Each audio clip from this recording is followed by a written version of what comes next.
Alors bonjour à tous pour cette deuxième journée donc dédiée à la Papouasie, à Nouvelle-Guinée. Non pas cette journée, putain. Ok, 3, 2, 1. Bonjour à tous, alors pour ce deuxième jour de la semaine dédiée à la Papouasie-Nouvelle-Guinée, donc aujourd'hui dans notre rubrique C'est bien de chez nous, présentée par Camille Monnier, nous allons parler des maisons traditionnelles. Nous allons comparer un peu ce qui se fait donc, dans les pays de la Mélanésie et aussi en Nouvelle-Calédonie. Ensuite, pour notre rubrique, donc on s'occupe de vous, Anna Chiron nous donnera des conseils avant de partir en voyage. Et enfin, pour notre rubrique donc Job et Éducation, Marie-Hélène Merlini nous parlera du défilé couture donc, qui s'est déroulé en Papouasie-Nouvelle-Guinée. Donc la couturière était Annie Diéméné. Mais on en parle dans notre rubrique Job et Éducation. Pour l'heure, retrouvons notre invité du jour, Dewe Gorodé, ministre de la Culture au gouvernement.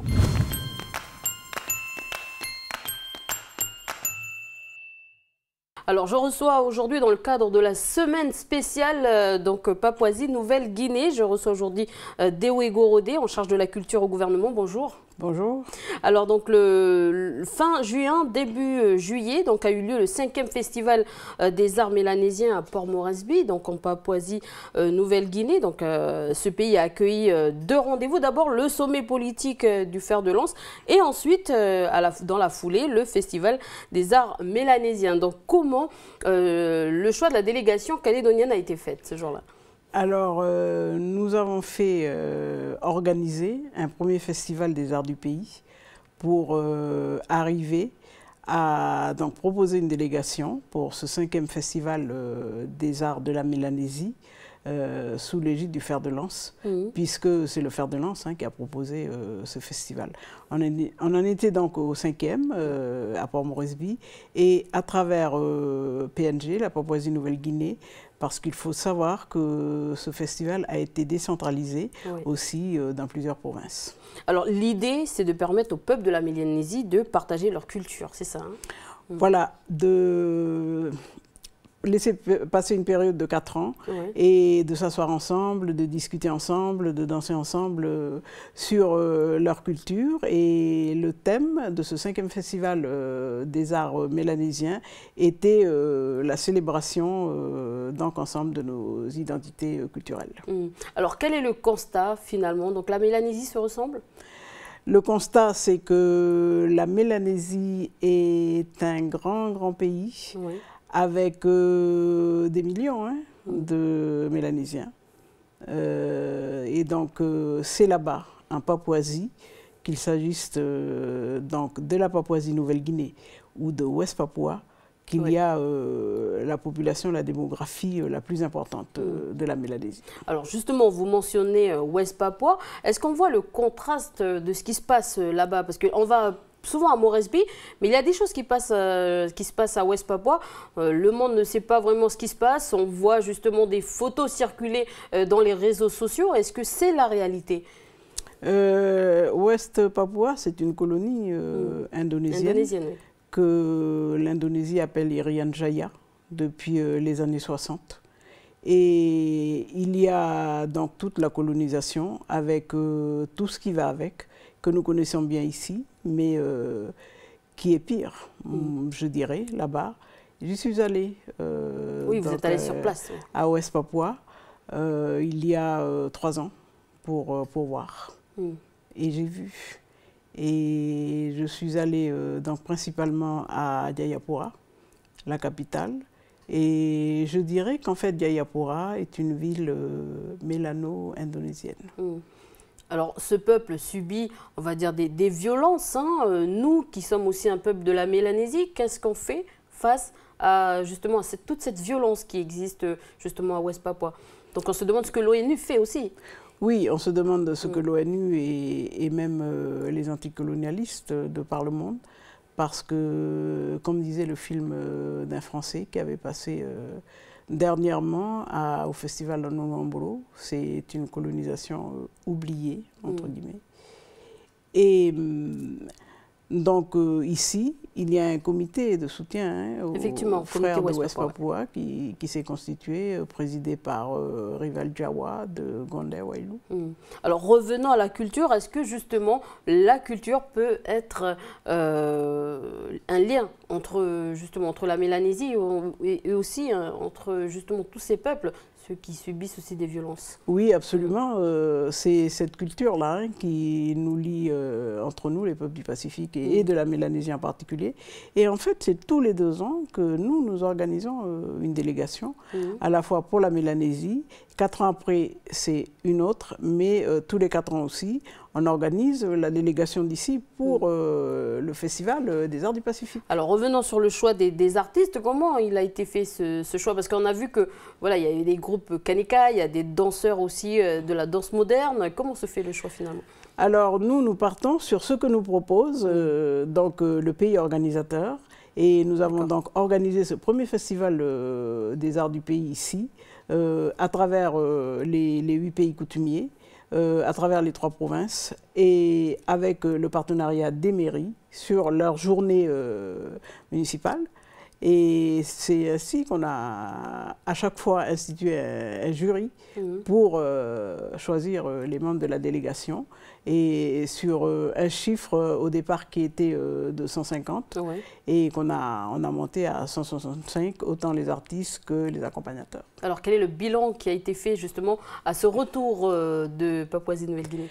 Alors malgré, c'est vrai, un accueil qui a été un peu problématique, mais les membres, il y a des membres de la délégation qui ont pris les choses en main, qui se sont pris en charge, et d'ailleurs certains d'entre eux sont aujourd'hui au comité des grandes manifestations du gouvernement qu'on vient de mettre en place pour préparer la prochaine délégation qui est pour Guam en 2016. Alors, une dernière question, quels sont les enjeux finalement pour le Pacifique concernant la culture en Mélanésie? Alors, les enjeux pour la culture en Mélanésie, c'est, je pense, continuer à porter ensemble donc nos cultures face à tout ce qui la bouleverse, ce qui les bouleverse aujourd'hui, parce qu'effectivement, il y a des repères qui se perdent. Il y a aussi des valeurs qu'il faut revoir parce qu'avec la montée des eaux, je pense par exemple au foncier. Il y en a qui ont un foncier au bord de mer, mais il va falloir qu'ils bougent et qu'ils aillent un peu plus sur les plateaux. Et à ce moment-là, ceux qui ont le foncier sur les plateaux, par exemple, dans quelques années, devraient penser à un partage. Il existera justement des réfugiés dans le Pacifique, réfugiés climatiques. Absolument. Alors, quel est le message que vous avez envie de passer pour terminer cet entretien? Pour terminer cet entretien, voilà, nous allons commencer le 21 février avec l'espace oralité, la préparation de la délégation de Guam pour mai 2016. Et nous allons faire cet espace oralité autour de nos langues à Ouégoa, un pays Haute-Mawa, parce que c'est là qu'il y a le plus de langues kanak. Voilà, Dewi Gorodé, merci d'avoir accepté cette invitation. Merci. Allez, on passe tout de suite à l'agenda du pays.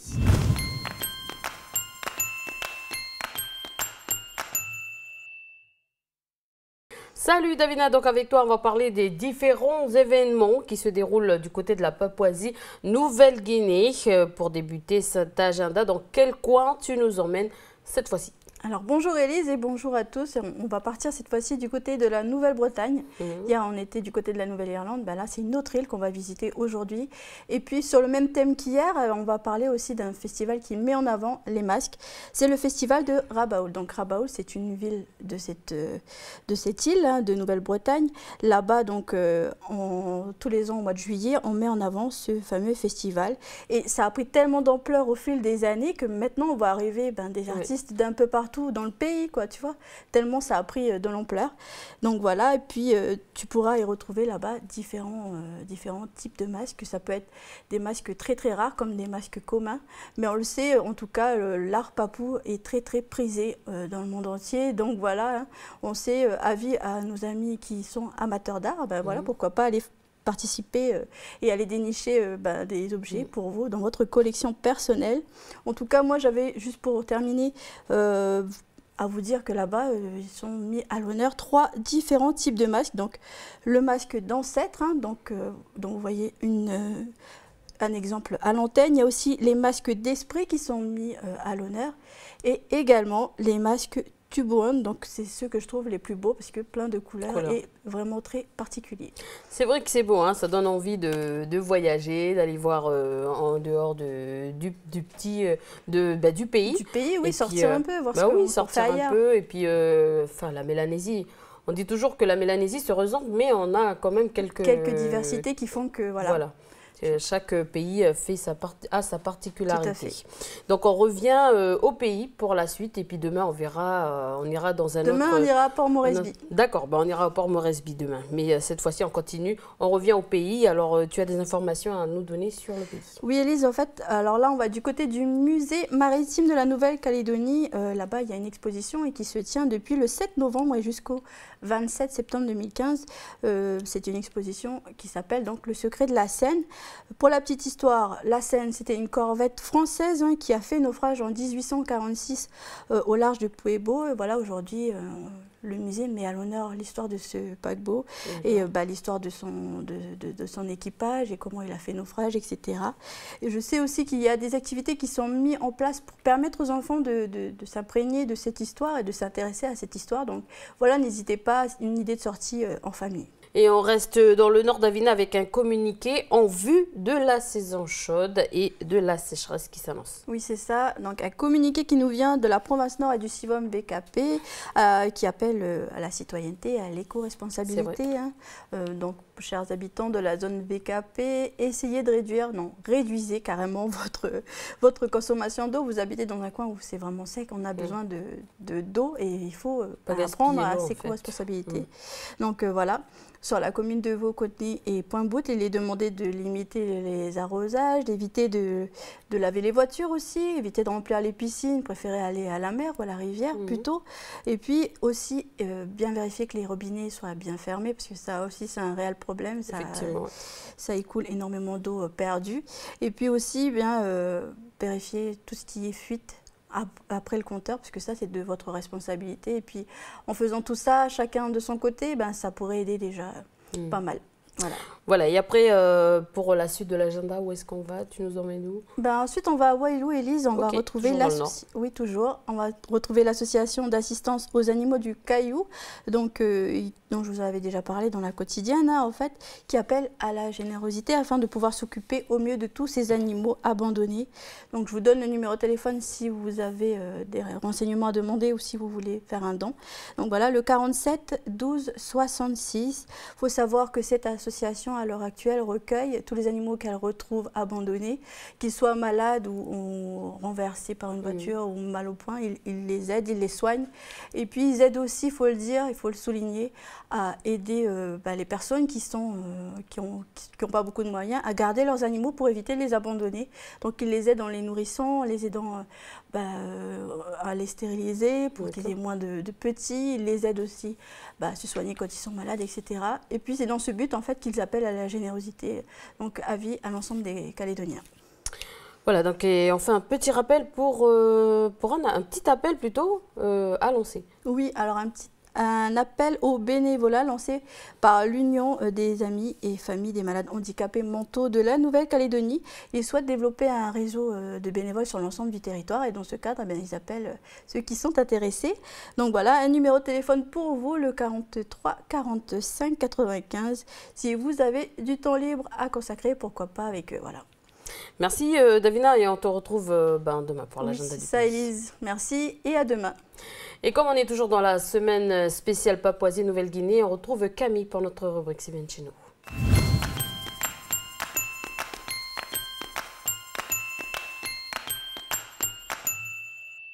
Bonjour Camille, alors tu vas nous parler des maisons traditionnelles dans la Mélanésie, c'est ça? Oui, bonjour Élise, bonjour à tous. Alors effectivement, en Mélanésie, on a plein de maisons différentes. Ici en Nouvelle-Calédonie, par exemple, on a la case.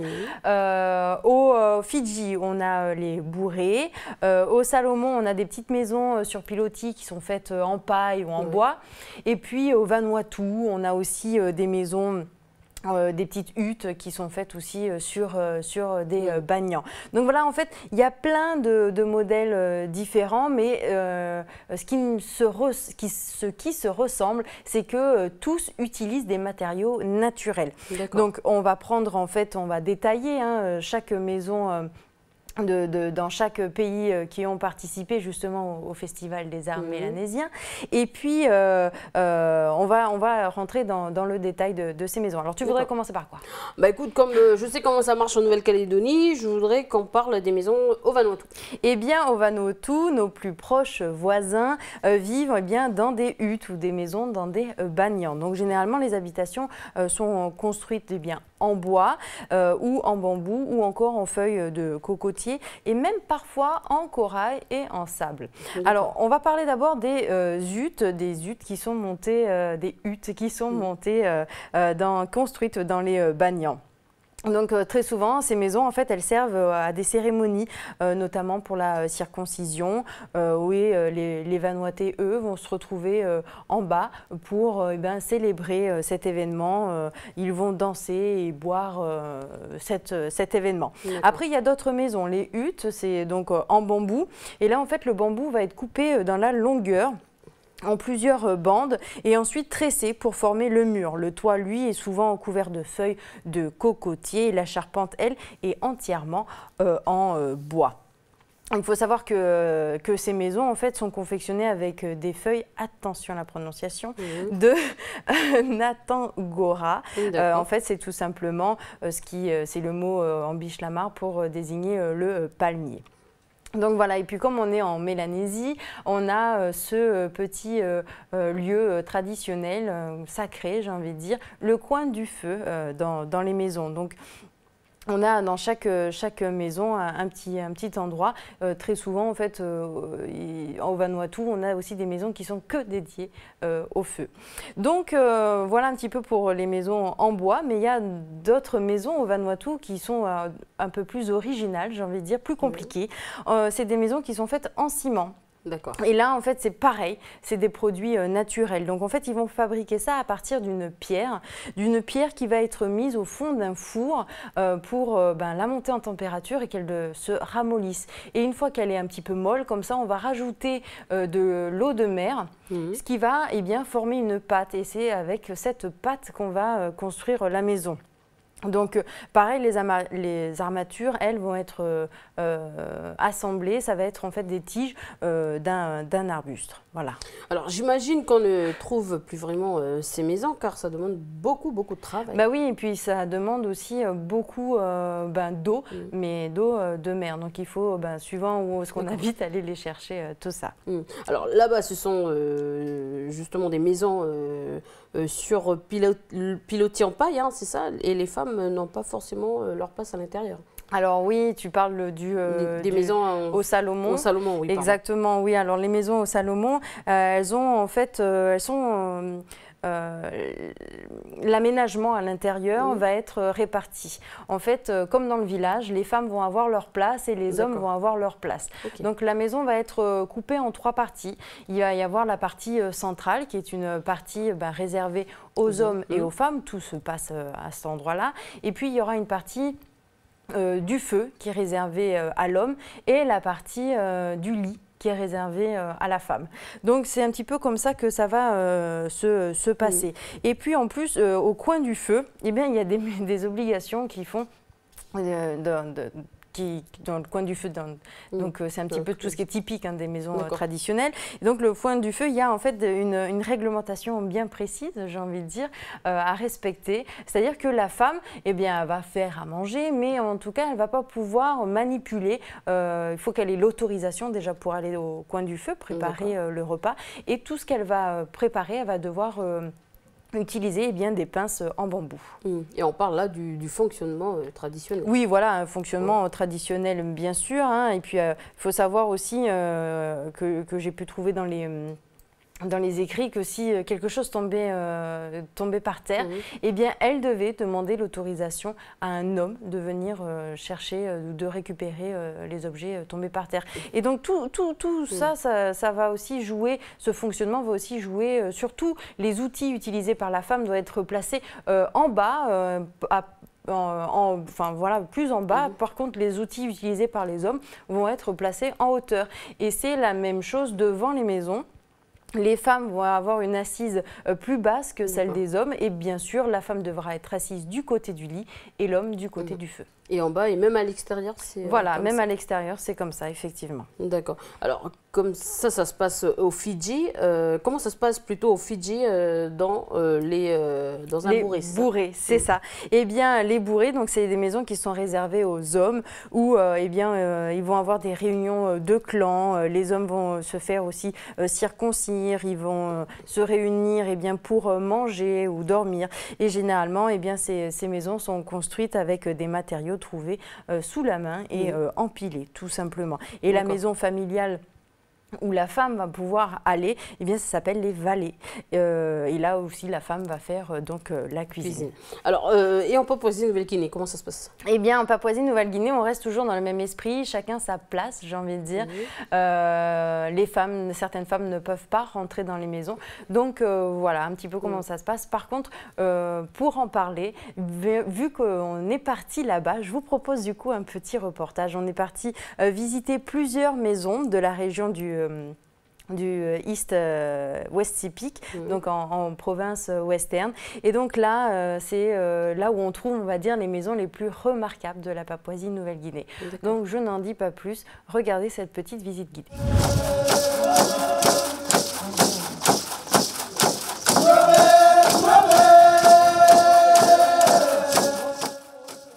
This is a community hall, a very big house where all the tribe of Gorilla people live in. We call it Said Genama. The man who actually invented this house, we name him Wali Wali. It's a lot of a clan. The house has its areas and sections where we live in. Like there's an area where men has to stay alone and women are kept to live at their own side, and where boys, so we live like that in the house. I'll invite you and we'll go into the house.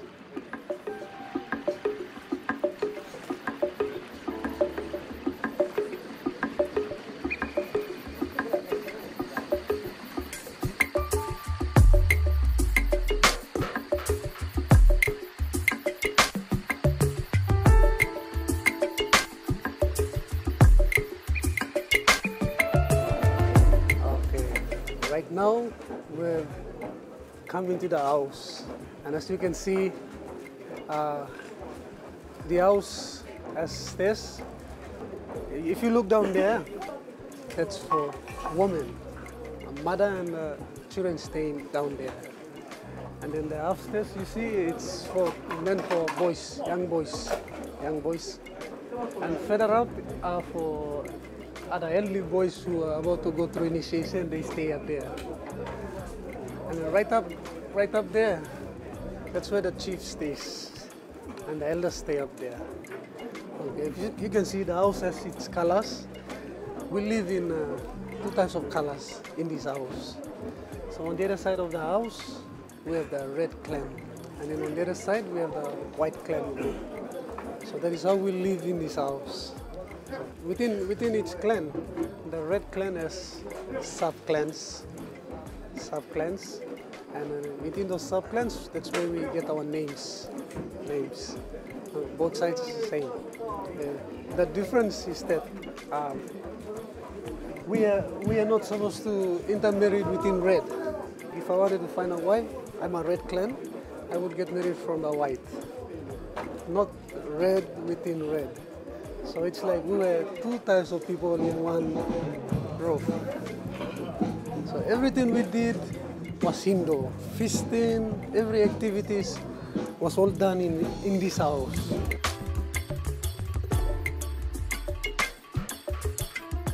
Lately about 500, 600 lived in one house. But now one village contains around 1,000 people in one village. Yeah. So if they were to build this house and stay, then all of them would stay in that one house. So 1,000 plus 2,000. This area is meant for men, elderly men only. All this area, up, right down this way. Women are not allowed in here, and children below 15 are not allowed in here. So So only men stay. They dance. This mask are meant for dancing in here. This mask. So any woman who came in here has to. It must come like she cares or like she has to. Cares will come upon her. Because the dance in here was done naked, full naked. So it was strictly not allowed for women to come in.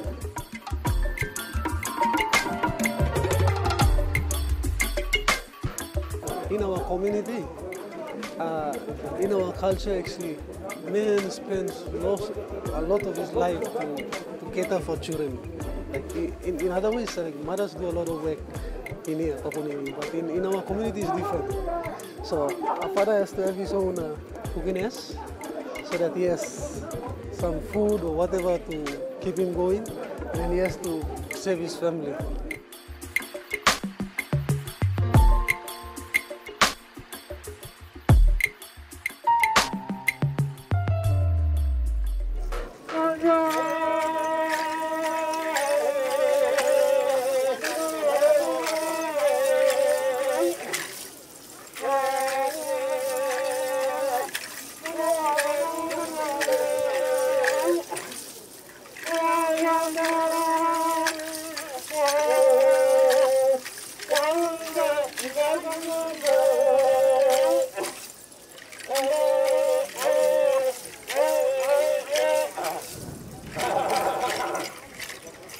These 4 masks represent the 4 clans of the spirit house of Korogu village in the Middle Sepik of Yatmai tribes.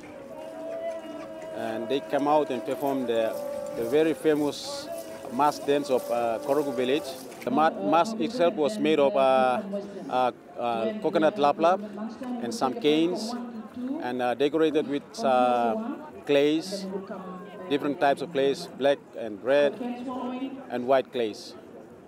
Yeah, the dance itself represents the restoration of the tribes. If there is any breakdowns of law and order or any restorations of the fish and harmony, so normally in every year people of these tribes always use this dance to bring people to come as one is together.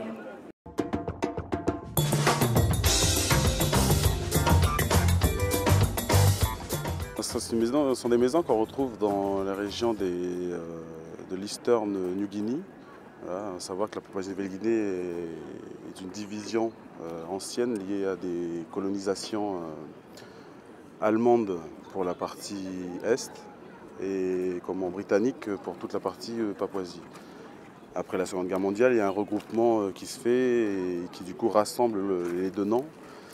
D'où Papouasie-Nouvelle-Guinée aujourd'hui. Alors concernant ces maisons-là, on est justement dans ces régions de l'Est, la région de Momassé, qui regroupe trois grandes entités, Morobé, Madang et Sepik, voilà, avec d'autres tribus à l'intérieur, mais ce sont les plus importantes qu'on retrouve dans cette région. Cette maison est assez caractéristique du fait que c'est un endroit où les hommes se rassemblent pour discuter de l'organisation de la tribu, de l'organisation que l'on met en place pour le moment de la récolte et le moment où on plante les ignames. Lors d'échanges avec d'autres groupes des hautes terres, de l'intérieur des terres et ceux de la côte, les hommes se rassemblent à l'intérieur pour y discuter.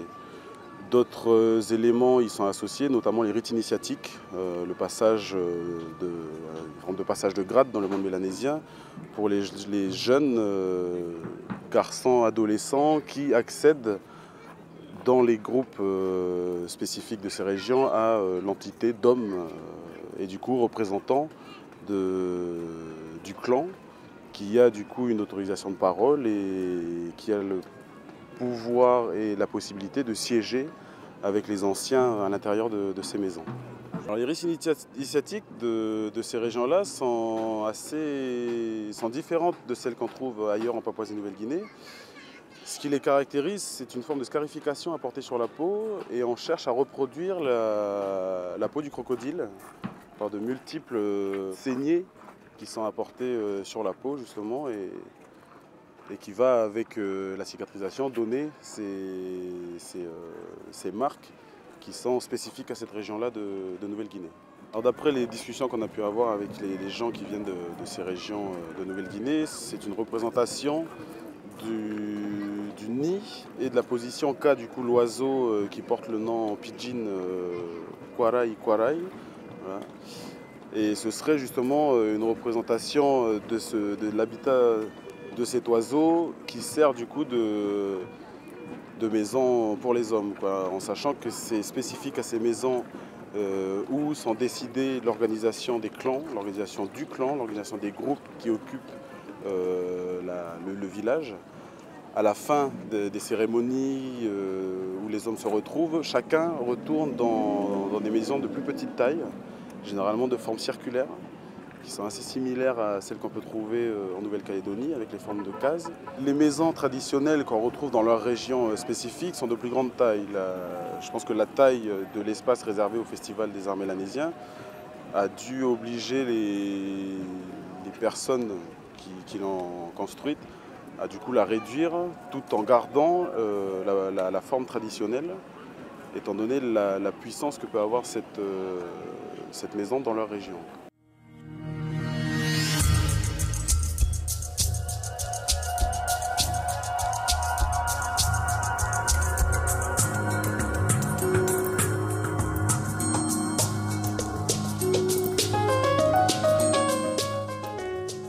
C'est une maison qui vient de la province de l'East Sepik Province, dans le nord du pays. Vous voyez le drapeau provincial qui est là. Chaque province a sa propre drapeau. Et sur une partie simplement de la province, on trouve ces maisons très particulières avec ces deux grands mâts surmontés de deux grands oiseaux qu'on appelle des maisons des hommes ou maisons des esprits.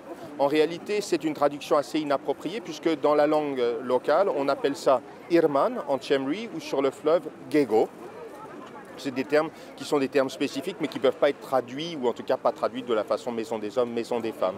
Et on trouve 4 entrées, 2 entrées sur les façades qui sont les entrées réservées aux personnalités les plus importantes et les jeunes rentrent sur les maisons des côtés.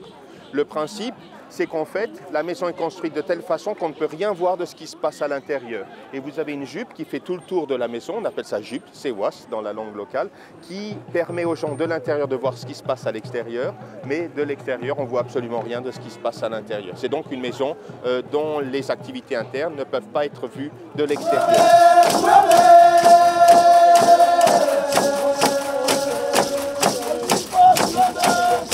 Alors c'est une maison cérémonielle du village de Tchemri.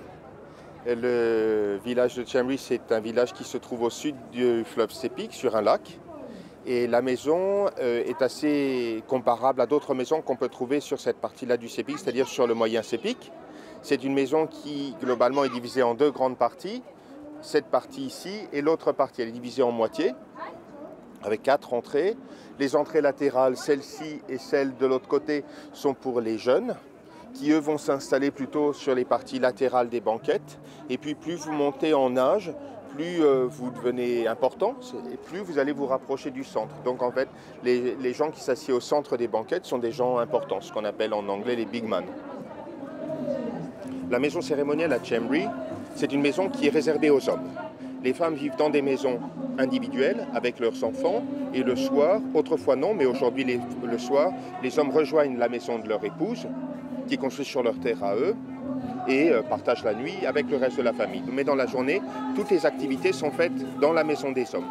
Les maisons des hommes, elles sont construites au bord du lac et sur la rivière Sepik qui est tout à côté, elles sont construites le long de la rivière.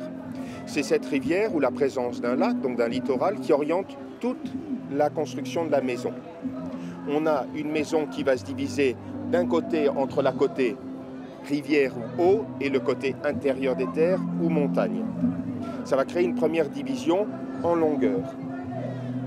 Au milieu, on a une autre division qui est liée à un système de 2 moitiés qu'on appelle moitié du soleil, moitié de la lune. En principe, la moitié du soleil se trouve face au soleil levant, la moitié de la lune face au soleil couchant. Ces 2 moitiés sont marquées par cette division en une double série de banquettes. Et les gens vont donc s'associer en fonction d'un clan qui est relié à l'eau et au soleil levant, à l'eau et au soleil couchant, à la montagne au soleil couchant, à la montagne au soleil levant. Donc vous avez une division quadripartite de la société qu'on retrouve tout au long du village.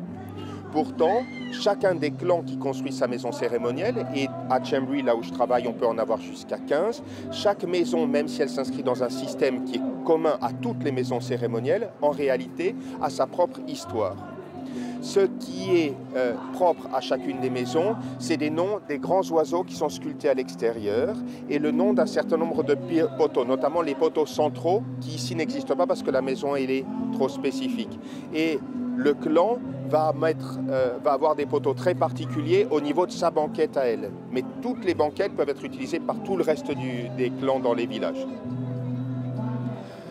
Ensuite, ce qui est spécifique, c'est le nom des oiseaux, le nom des poteaux centraux et quelques noms de poteaux ici qui peuvent être liés à des ancêtres particuliers du clan en particulier qui a construit la maison cérémonielle. Pourtant, la maison cérémonielle, quelle qu'elle soit, va reproduire un modèle général. Donc tout le monde peut y rentrer. Eh bien, donc c'est magnifique, hein, toutes ces maisons traditionnelles. Et puis à chaque endroit, dans chaque maison, donc chaque maison est dédiée à une personne bien précise, chaque endroit aussi. Donc c'est un peu, on va dire, comme ici à la maison, enfin ici chez nous. Oui, avec la case où on va dire la case du chef qui est réservée qu'à la chefferie, ou une case plus familiale où tout le monde va être à l'intérieur et vivre tous ensemble.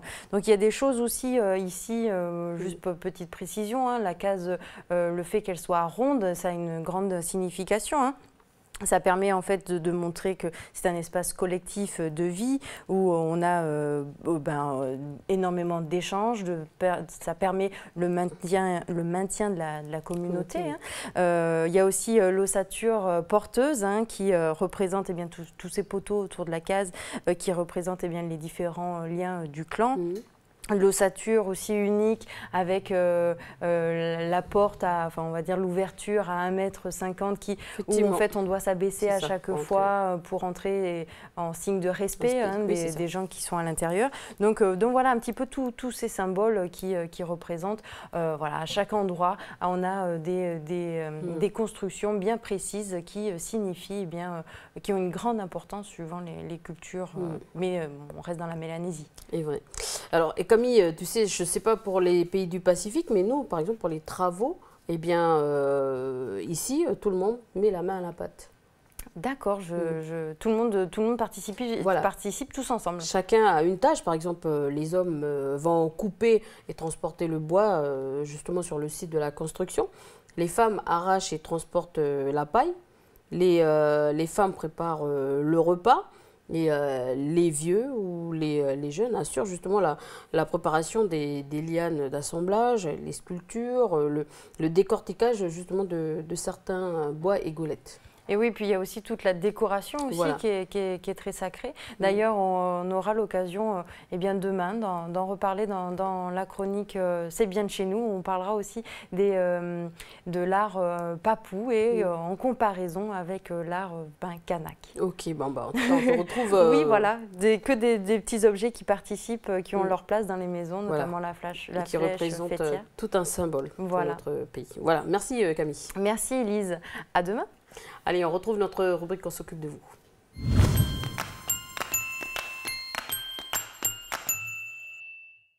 Alors bonjour Anna, pour cette spéciale, tu nous emmènes chez nos voisins papous. Donc nous sommes toujours dans la semaine spéciale Papouasie-Nouvelle-Guinée et nous parlerons donc santé avec le médecin qui a accompagné la délégation calédonienne lors du Festival des Arts du Pacifique. Des Arts mélanésiens, pardon.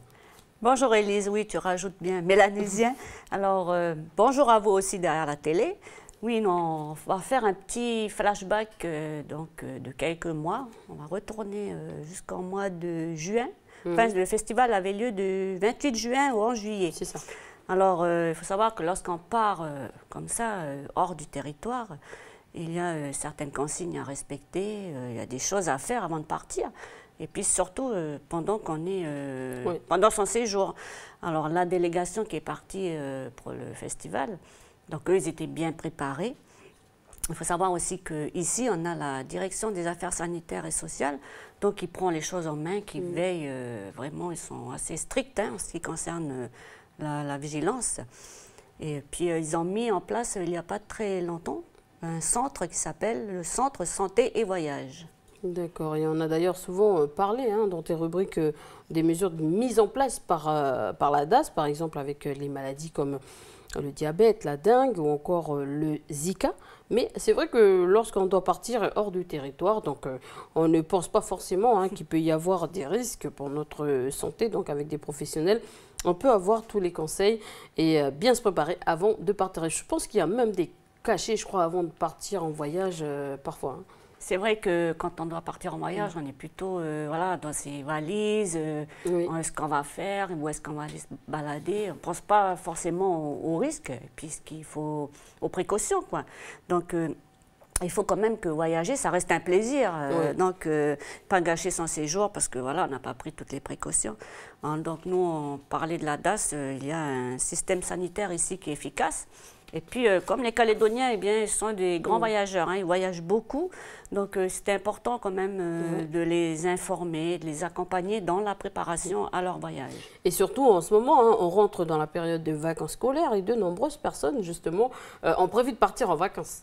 Bon, il y en a qui sont même déjà partis, et il y en a qui préparent leur voyage. Et d'après les statistiques de l'enquête passager, les Calédoniens, eh bien, ils voyagent 2 fois plus qu'il y a 10 ans. Et destination préférée de nos chers compatriotes, eh bien, ça reste premier l'Australie, ensuite il y a la métropole. 3e position arrive la Nouvelle-Zélande, qui est suivie du Vanuatu, de Wallis et Futuna, et ensuite la Polynésie française. Et puis on voyage aussi hors période de vacances, ça peut être pour le travail, les études, et pour justement un événement spécial, par exemple le Festival des Arts, ou même pour le sport, il y aura justement bientôt les Jeux du Pacifique qui auront lieu en Papouasie-Nouvelle-Guinée au mois de juillet, je crois. Ça sera... toujours en Papouasie, ça sera au mois de juillet. Et là aussi, il y a toute une organisation qui va être mise en place parce que ça sera quand même, figure-toi, 500 personnes qui vont faire le déplacement. Donc 500 Cagous qui vont se rendre là-bas pour les Jeux. Ça va être une délégation de 500, tout compris, les athlètes plus tous les encadrants.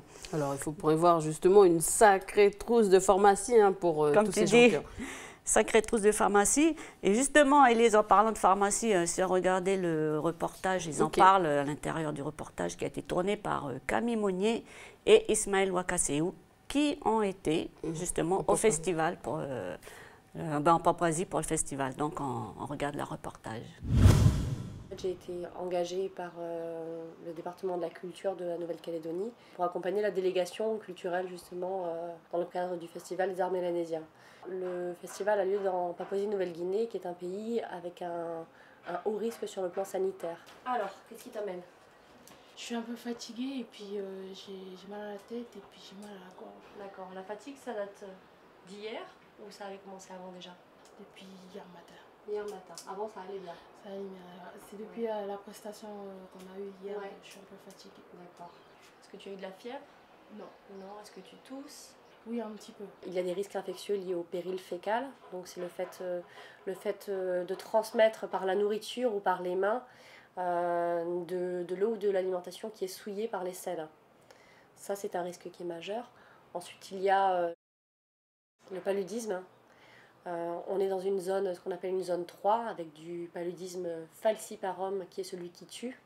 Et puis un autre paludisme, le vivax, qui ne tue pas mais qui peut rester rémanent pendant plusieurs années. Tu tousses gras ou tu tousses sec? Sec. Tu craches des choses? C'est sec.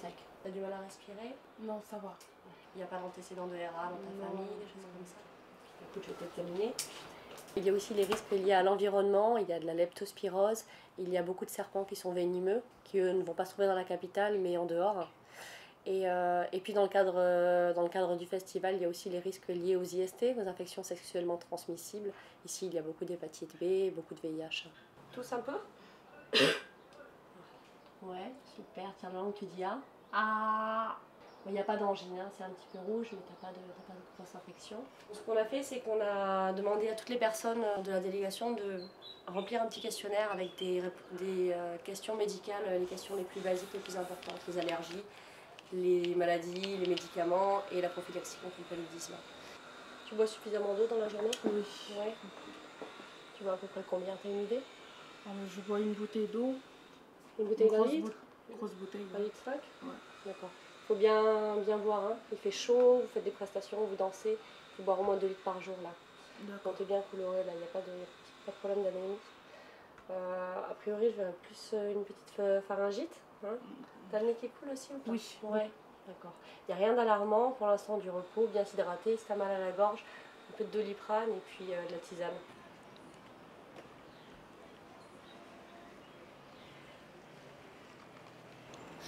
Ce cachet-là, on prenait tous les jours. Avant la veille de notre départ et jusqu'à aujourd'hui, on prenait un cachet tous les jours pour les paludismes. Après notre retour, il faut qu'on prenne ce cachet-là pendant un mois. Quand on sera déjà en Calédonie, on prendra encore.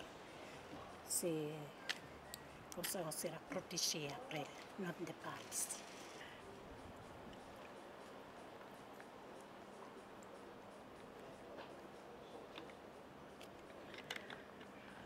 J'ai amené quelques livres de base au niveau de la thérapeutique, avec notamment un guide pratique des médicaments avec les noms en DCI pour pouvoir communiquer avec les soignants ici.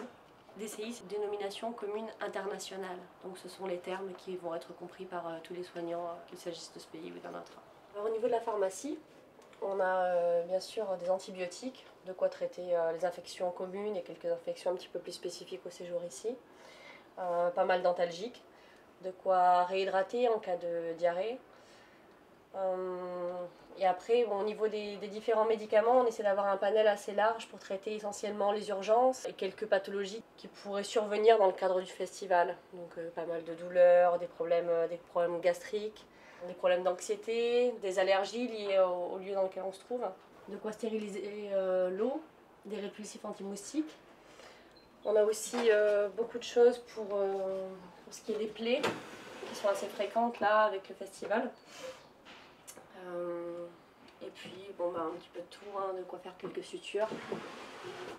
Beaucoup de bandages, de strapping.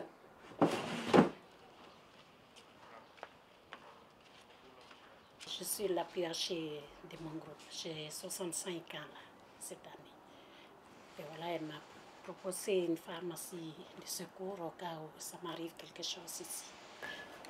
Et là, dans la trousse, premièrement, il y a les petits moustiques. De quoi, si on se blesse ici, il y a des pansements à faire. Si on a mal à la tête, on a des comprimés pour la fièvre ou bien mal de tête. Un peu de tout dedans. Même, on a préparé aussi pour la toux. Puis il y a des cachets à prendre pendant le repas le soir pour les paludismes.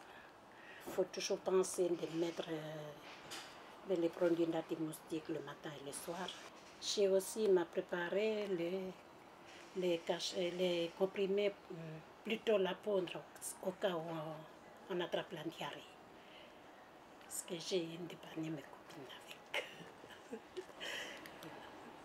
Voilà, donc je sais maintenant ce que je devrais emmener si je dois partir en voyage.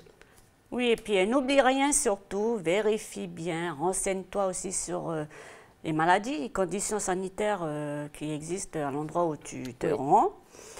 En Papouasie, par exemple, il faut savoir qu'il y a le paludisme. Alors, le paludisme, c'est une maladie parasitaire transmise par les piqûres de moustiques. Et ce sont des moustiques de type dit anophèle, donc qui ne piquent surtout qu'à la tombée du jour et en fin de nuit. Voilà, il vaut mieux éviter de se faire piquer, et puis on peut utiliser un répulsif comme ici pour la dengue ou contre le chikungunya. Oui, on peut donc se protéger, donc mesures de protection. Et puis il y a aussi ce qu'on appelle un traitement préventif qui est recommandé durant le séjour, mais par contre cette prescription, eh bien, pour l'avoir, il faudra aller consulter soit son médecin traitant ou alors un médecin spécialiste en médecine des voyages avant son départ. Alors, comment on peut reconnaître justement les symptômes du paludisme? Pour savoir si on a été piqué par un moustique contaminé, si on a le paludisme, eh bien, il faut attendre 7 jours ou en général plutôt 10 à 15 jours après la piqûre donc, du fameux moustique. Les symptômes, ça va être de la fièvre, des maux de tête, des frissons, des vomissements. Mais tous ces signes, ça peut être modéré, donc ça peut passer pour autre chose. Donc on n'est pas forcément, on ne va pas penser au paludisme à première vue. Et puis il faut savoir qu'il y a aussi 4 types de paludisme humain. Mais il y a le Plasmodium falciparum et le Plasmodium vivax qui sont, eux, les plus répandus. Et pour ce qui est du plus mortel, c'est le Plasmodium falciparum. Voilà, important donc de se protéger absolument. Donc le paludisme, on peut l'attraper partout dans le monde ou seulement dans quelques endroits? Alors il faut savoir, Élise, que la moitié de la population du monde est exposée au paludisme. D'accord.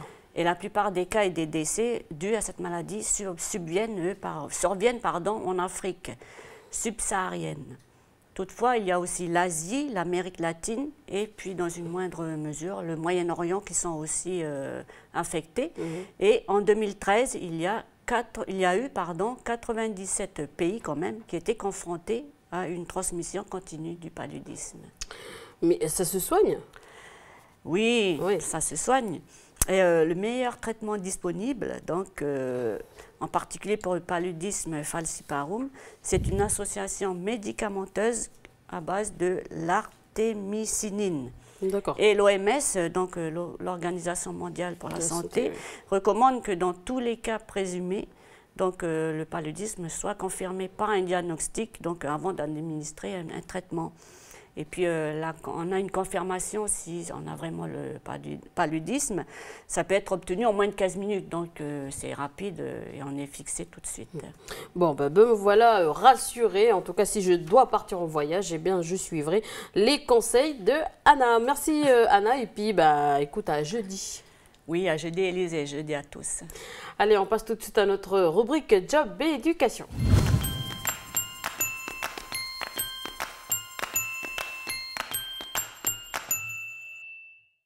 Bonjour Marie-Hélène, comme à chaque festival des arts mélanésiens, donc on retrouve le fashion show, le défilé de couture, un moment certainement attendu par toutes et par tous, donc parce qu'il dévoile un peu la tendance vestimentaire du Pacifique imaginée par les couturières. Oui, bonjour Élise. Salut. Et bonjour à vous, fidèles téléspectateurs.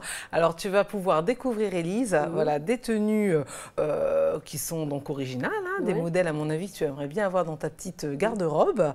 Et surtout portée pour la quotidienne. Bien évidemment, qui sait? Il faudrait que tu demandes à la couturière qui était là-bas sur place. Hein? Pourquoi pas? Parce que... Hein, tu voulais me dire? Non, j'ai dit oui, je voudrais bien porter justement des robes qui sont faites par des femmes de chez nous et des femmes de la région. C'est vraiment génial. Et surtout avec toutes les originalités, si tu veux, auxquelles elles ont pensé pour embellir justement la robe mission, et la fameuse popinée, comme on dit ici. Alors la robe mission justement a fait l'objet d'une belle évolution ces dernières années, les manches, le dos, le col ouvert et maintenant certaines robes justement sont même conçues avec les poches. D'ailleurs elles sont tendance ces robes avec les poches parce qu'on peut ranger, quand on part on va au magasin ou quand on va en ville, et on n'a plus besoin d'emmener son petit sac, les clés, le petit portefeuille est dans la poche. Il y a aussi les robes se terminent parfois par une découpe en forme de vague. Et les tissus également beaucoup plus variés, colorés et plus légers. Ah oui, c'est certain, oui. Et puis les coloris sont chatoyants, quoi. Tu vois, ça égaye, ça donne du baume au cœur et le moral, en fait, le matin, franchement. Quand il fait, par exemple, pas beau, écoute, tu portes une robe jaune et puis c'est bon, le soleil est revenu. Exactement. Alors, que l'on vive, tu le sais, au Vanuatu, en Papouasie ou bien ici, en Nouvelle-Calédonie, chez nous, la robe mission, la robe popinée, comme on l'appelle aussi, et partout. Il y a des petites variantes en fonction du pays où on la porte, mais sinon, voilà, c'est la même base puisqu'il s'agit donc de la robe qui était donc imposée par les missionnaires à l'époque. Et il s'agissait en fait, comme le dit si bien Annie Diéméné, la couturière qui a donc réalisé les fameuses tenues qu'on va découvrir tout à l'heure, qu'il s'agissait donc d'un carré en fait de tissu, d'un rectangle de tissu avec un trou pour le col, quoi. Ensuite, on rajoutait les petites manches de chaque côté qui descendaient jusqu'au coude. Oui, la robe mission mission qui justement habille les femmes du pays, mélanésien, donc en général avait pour fonction de cacher les formes au niveau des bras et du ventre. Et même d'ailleurs ici, on préfère porter des robes que des cuissards, surtout quand on est forte. Moi par exemple des fois. Donc comme notre robe mission aborde déjà beaucoup de fantaisie, qu'est-ce que l'on peut noter comme nouveauté dévoilée lors du dernier festival des arts mélanésiens? Alors justement, c'était vraiment tout le challenge, si tu veux, de ce rendez-vous-là, parce qu'il s'agissait de remettre au goût du jour donc la tenue que l'on porte au quotidien. On parle donc justement de casual wear pour désigner, si tu veux, un peu le style de cet habit que l'on porte finalement dans la vie de tous les jours. Donc tu vois un petit peu, pas évident de retrouver des petites originalités, de l'agrémenter un peu différemment, mais Annie Diéméné étant une professionnelle, elle a réussi, si tu veux, à créer des modèles vraiment très très sympathiques. Tu vas voir tout à l'heure ce que ça a donné. Je peux peut-être te donner un petit exemple, Élise. Figure-toi qu'il y a une popinée que l'on peut porter donc à la plage, une popinée tenue de plage.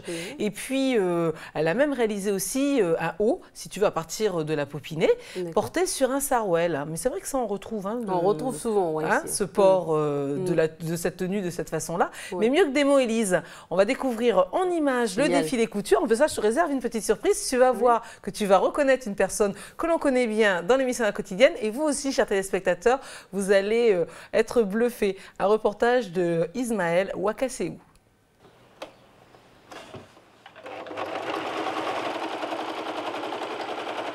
Comme toutes les mélanésiennes de tribu, on a aidé maman à piquer des robes, on a aidé grand-mère à couper des jupons, et puis voilà, c'est une des choses que tout le monde sait faire. Avec la vitesse de travail de la machine que j'ai dû sortir 6 pièces par jour.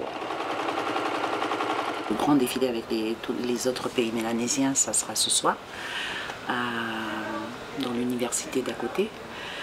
On se doit d'y être à 6 heures, donc c'est les dernières retouches, surtout pour les robes un peu cintrées comme les robes de soirée. Je réajuste les choses, je rallonge ce qu'il faut rallonger et inversement.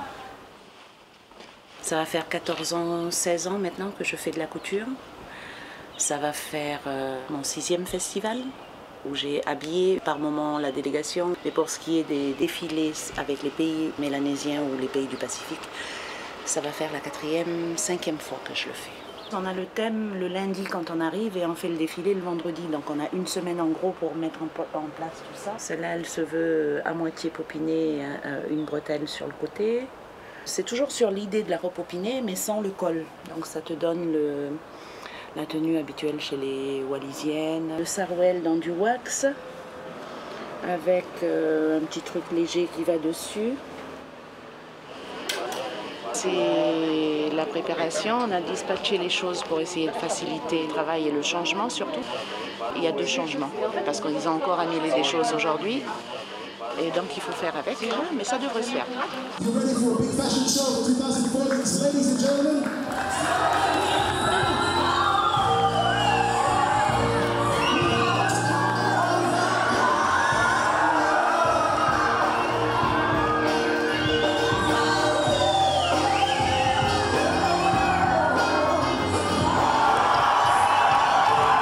Je viens de la commune de Wailou. Je suis venue ici en tant que technicienne de lumière. Je suis plus celle qui est derrière les projecteurs, je suis celle qui est devant maintenant. Je suis fier d'avoir porté cette robe, fier aussi d'avoir porté l'œuvre d'une grande sœur du pays. Voilà.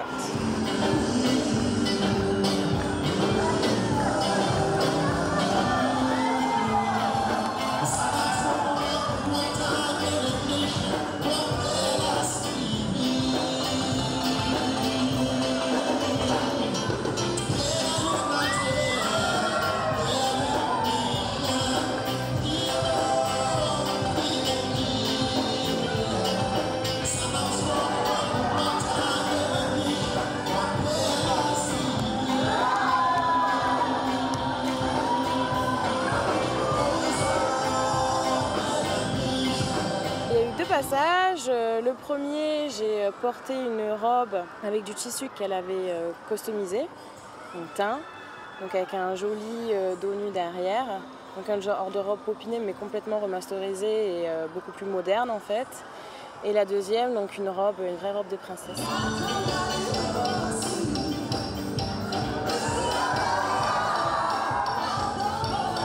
Donc on a la partie haute qui est bien cintrée comme ça. Et après le but en fait c'était de faire un effet en bas que ça soit gonflé. Donc il y a un jupon qui vient en dessous. Fière mais un vrai challenge aussi. Hein. Parce que personnellement dans le festival, moi je suis pas une artiste, je suis là pour accompagner le groupe et bonne boule au ventre. Mais fière une fois qu'on l'a fait et surtout de pouvoir montrer la collection et que le savoir-faire calédonien.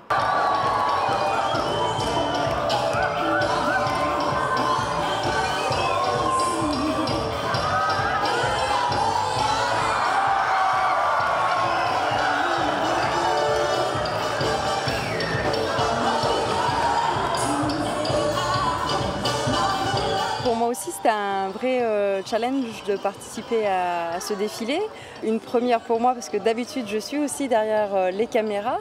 Et c'est vrai que de défiler, de représenter la Calédonie, c'est une manière aussi de se sentir accepté. On a essayé de défier les Fidjiens sur scène aussi parce que voilà, c'était aussi de mettre en avant la Calédonie.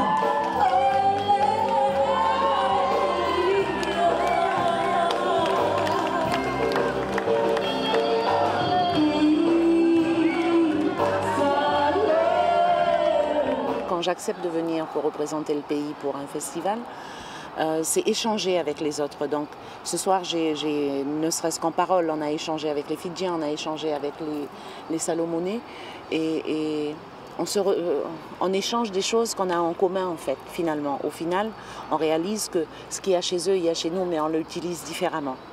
Donc voilà.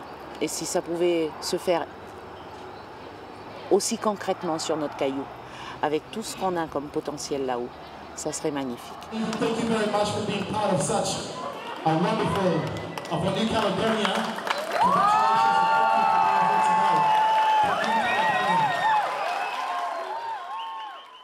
Alors là, Camille en mannequin, franchement, ça change. Hein. T'as vu ça? Ouais, ça fait bizarre de la voir défiler, mais franchement, elle est...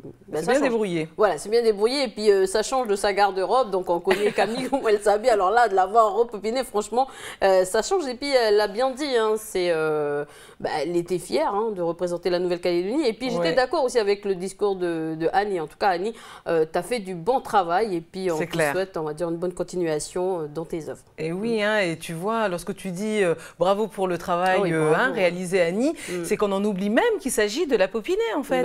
Tellement les tenues sont modernes et beaucoup évolué la popinée. Et très bien réussi. C'est des robes de sortie quoi. Franchement, très sympa. Ça donne envie d'aller faire un petit peu de shopping. Carrément, et même d'aller voir Annie. Et puis Annie, s'il te plaît, tu peux nous coudre des robes pour la quotidienne. Voilà, un défi qui t'est lancé. Alors, combien de temps justement pour préparer toutes ces robes pour la Calédonie? Alors, écoute, elle avait une semaine quand même, c'est Annie. Pas beaucoup, hein. Ah non, c'est pas beaucoup, pour réaliser une trentaine de tenues pour 7 mannequins, 7 filles donc, qui ont défilé. Alors, tu as vu un petit peu dans le reportage, elle a utilisé donc, des tissus de là-bas, tissus samoan, tissus fidjiens, tissus papous. Donc ça, c'était original aussi. Elle a même acheté sa machine à coudre sur place, parce que tu imagines que l'emmener avec soi quand on part en voyage, c'est plus de poids, exactement. Donc, voilà, c'était tout ce contexte-là qui a, si tu veux, participé à une petite ambiance un peu originale, on va dire, de la réalisation. En tout cas, ça, c'est ce qu'on appelle de l'adaptation. Donc, j'ai vu qu'il y avait justement une sorte de barrette fait en pandanus.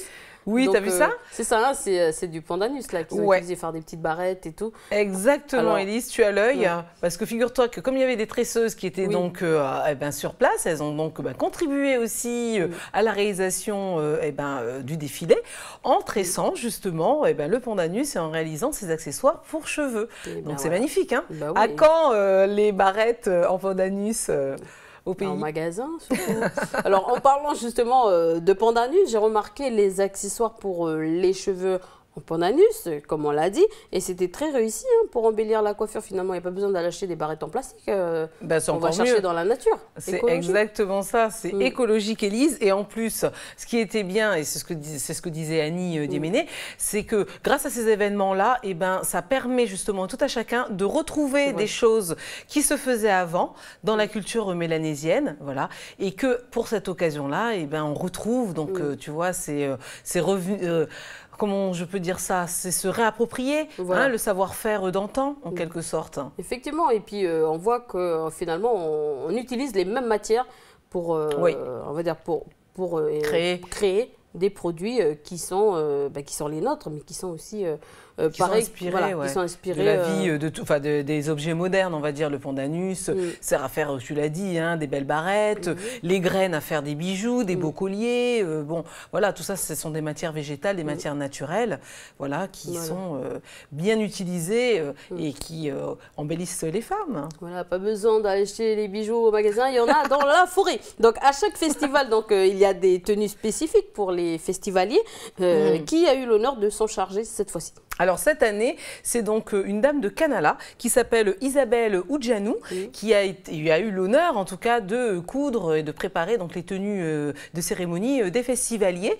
Donc elle était sur place voilà, pour s'occuper de tout cela et bien évidemment ce qui signifie que les dames de Canala ont aussi voilà, participé à l'effort et ont apporté leur contribution. Alors si un de nos téléspectateurs veut faire carrière dans la couture, où est-ce qu'il peut s'adresser? Alors, il se trouve qu'il y a une formation qui est dispensée en lycée professionnel à Jean 23 du côté donc, de Païta, pas loin donc de Nouméa, en province sud. Donc ceux qui sont intéressés pourront donc suivre une filière, enfin pourront s'orienter vers la filière mode, voilà, et donc intégrer le CAP MMV. Alors pour ce sigle, il s'agit donc des métiers de la mode vêtements flous. C'est une formation qui dure 2 ans, Élise. Et puis donc l'objectif c'est qu'à terme on devienne un professionnel qualifié, si tu veux, de la fabrication du vêtement.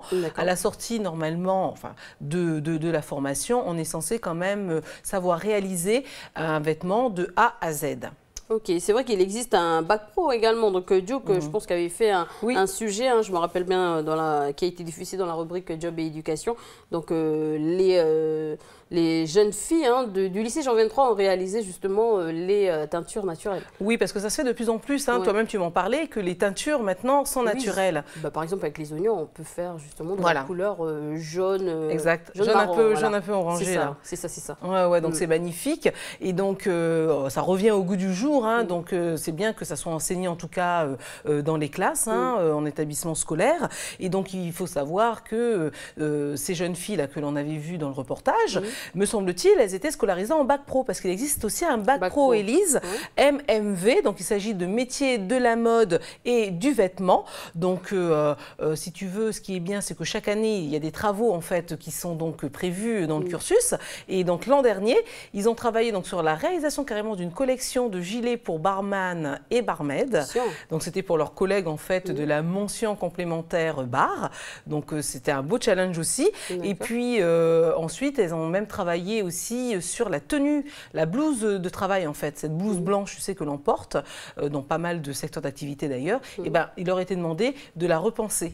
D'accord, donc voilà, la Calédonie a un avenir, on va dire, prometteur dans la mode. Alors, des projets justement qui leur permettent de se mettre en relation avec le client et de s'entraîner à la communication, très importante pour bien cerner justement les besoins du client. Hein. Et les adultes, peuvent-ils se former? Oui, bien sûr. Il y a donc une formation, si tu veux, qui est donc proposée. L'an dernier, il y a eu une formation teinture.